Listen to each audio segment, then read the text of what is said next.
So guys, good day po sa inyong lahat. Ngayon lang ulit tayo nakapag tutorial ng about sa rope. Medyo na busy kasi tayo in the last month.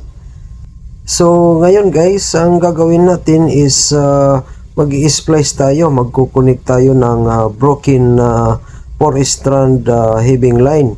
So kung may mga lubid kayo dyan na naputol, po pwede pa natin yan pagdugtungin. May paraan pa po yan.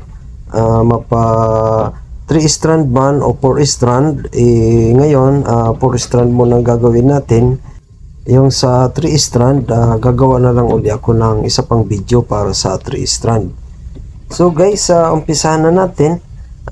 Ito, nalagyan ko na ng mga tape yung bawat dulo at magkaiba-iba yung kulay. So guys, pag naglagay tayo ng tape, kung ano yung inuna nating kulay na tape na nilagay sa isang end, ganun din doon sa isang end, sa kabilang end ng rope. For example, ang inuna kong kulay na tape is blue, ang sumunod is white, sumunod ay black, at saka yung panghuli na nilagay ko na tape is red. Ganun din ang gagawin natin sa kabilang end ng rope bago natin siya i-joint. Okay guys, i-joint na natin. Sundan lang ninyo ako guys.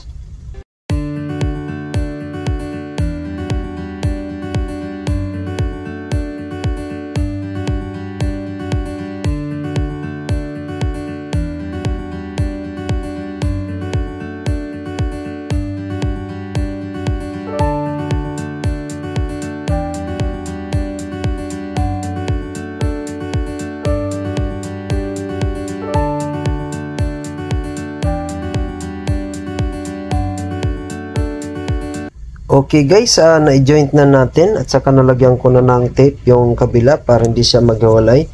Okay guys, start na tayo. Unahin ko si blue. Count na tayo. 1, 2, as usual. Sa number 2 pa rin tayo. Okay, insert na natin si blue. Okay, na-insert na natin. So, ang susunod natin next is si red. Si red ang isusunod natin. Count lang ulit tayo. 1, 2. Okay, ganun pa rin. Palaging sa number 2. Okay, na-insert na natin si red. Then, next natin is si black. Si black ang insert natin sunod. Okay, count lang ulit tayo. 1 and 2. Sa number 2 pa rin. Okay, insert na natin si black. Okay, na-insert na natin si black. Then ang isusunod natin is si white. Okay, count lang ulit tayo. Yan. Medyo hanapin natin minsan kasi nasa ilalim yung strand na pag-insertan natin. Okay, insert na natin si white. Okay, na-insert na natin si white. So guys, i-continue lang natin hanggang ma-insert natin lahat ng strand.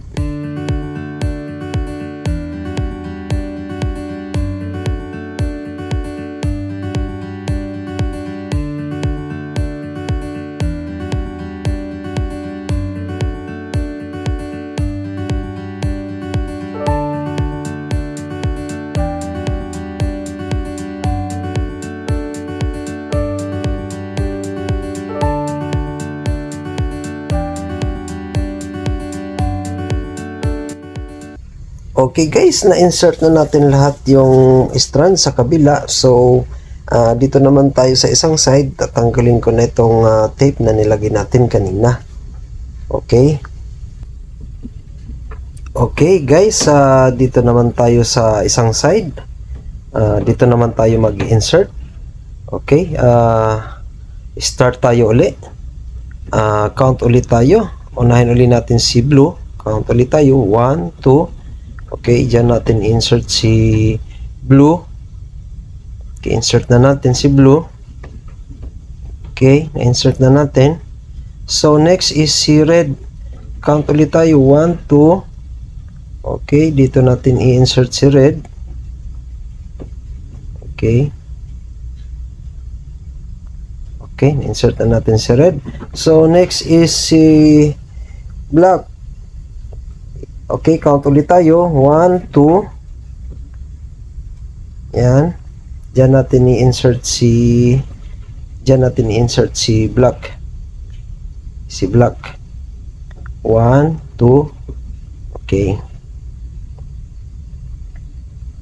Okay, insert na natin. Insert na natin si black. And next is si white.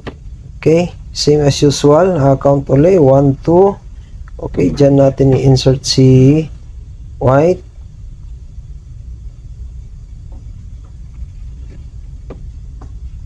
Okay, na-insert na natin guys si white, and continue lang natin din guys yung itong side na ma-insert natin lahat ng strand.